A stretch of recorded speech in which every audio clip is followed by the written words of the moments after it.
In the center of the BYU Idaho campus lies a building known as the Sporey Building, a building that symbolizes the first building that was commissioned by Elder Lorenzo Snow to two local stake leaders, Thomas E. Ricks and Jacob Sporey, the local principal in Rexburg, Idaho in 1888 to create a stake academy of education, known first as the Bannock Academy, later as the Smith, and again changed to the Ricks Academy in honor of President Ricks' death, and finally changed to simply Ricks College, home of the Vikings, a team mascot that represented strength, loyalty, and determination. And with that, the school hired its first football coach, Robert Gibbons. Sports became a major ideal for the two-year junior college, not just football alone, but other sports were initiated such as men and women's track,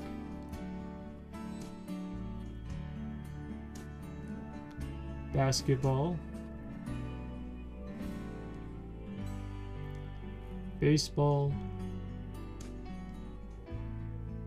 swimming, and many others.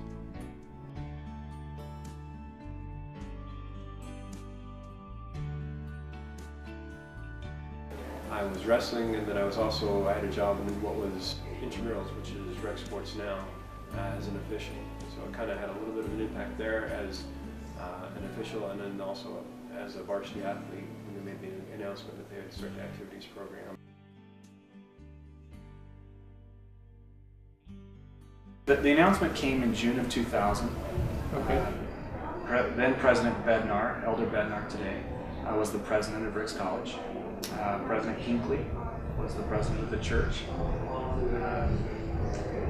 The announcement, as I understand, they only had a few hours pre-warning that they were going to be having an announcement that would affect the university.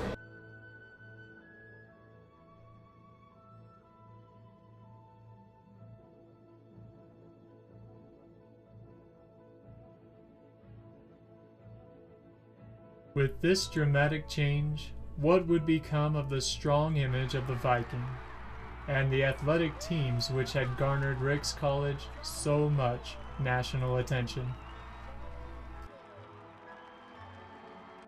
Essentially, he said that intercollegiate athletics would be phased out, and that an expansive activities program would be introduced. Not replacing, it would be introduced. You had some of the athletes as well. I mean, somebody who had just come back from a mission or had a year left or two or something like that potentially, or somebody had just come on a scholarship from high school and they could have gone to someplace else potentially. It affected them greatly, and they honored the scholarships for anybody who had been given a scholarship, had been on a mission and was coming back that year. Even if they left that year and were offered a 2-year scholarship, they still honored all the scholarships, even after it became BYU Idaho. I wonder what it would be like, because I knew there was no more intercollegiate athletics where we actually travel off campus, it'd all be on campus. So it was kind of a pioneering thing. We still had intramurals. That was, our traditional intramural program that we had in the past. That was here. But this was something different. It was more than just getting your friends together and playing. Yeah. We're actually going to have teams, but we're not traveling off campus. How does that work? No one really knew, and everyone in the athletic department in the year 2000, including coaches, fans, and supporters, were thrown this curveball which they weren't prepared for. Yeah, it came as a little bit of a shock. Nobody felt like they were losing their jobs. There was a lot of unknown, a lot of questions that needed to be answered. There were some frustrated people, alumni, boosters, donors, kind of things like that. People saying, I don't feel I want to give my money to the school anymore, because they felt offended, or they felt that they were missing out on that tradition of Ricks College athletics, and it was a great program, and so they felt a void, and so they took offense.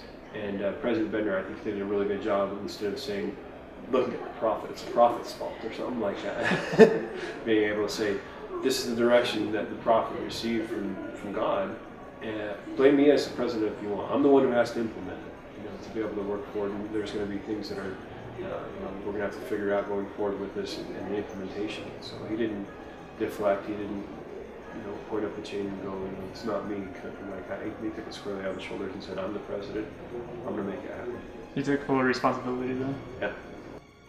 So why do away with intercollegiate athletics if they had received so much success?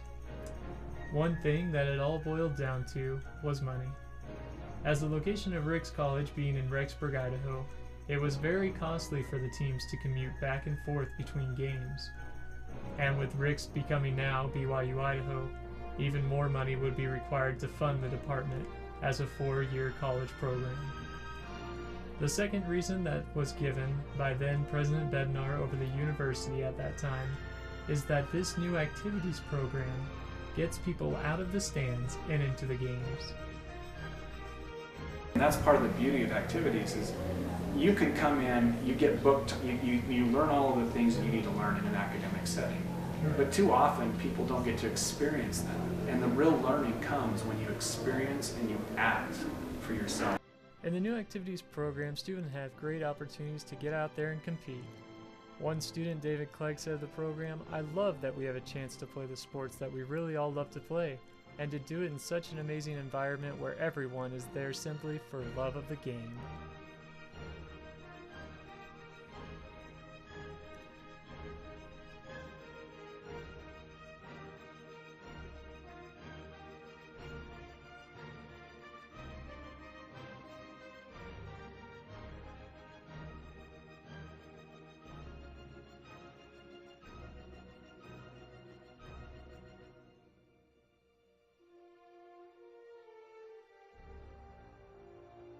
And I wouldn't say, you look around the corner and say, well, what does the next 5 years hold?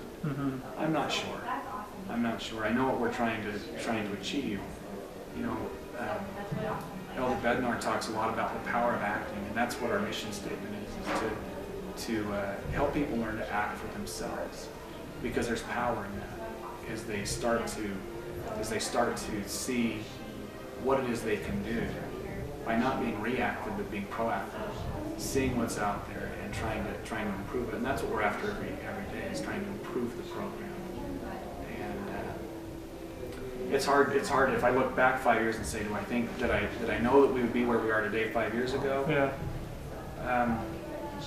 No, I don't know if any of us would. It's like saying, what would BYU Idaho look like in 5 years? If we look back, we didn't have an ice center, we didn't have an expanded man-wearing center, we didn't have the vending machines with credit cards. Credit card vending machines, for heck's sakes. I mean, you've got a lot of different things that the world changes, and it changes a lot faster than sometimes we think.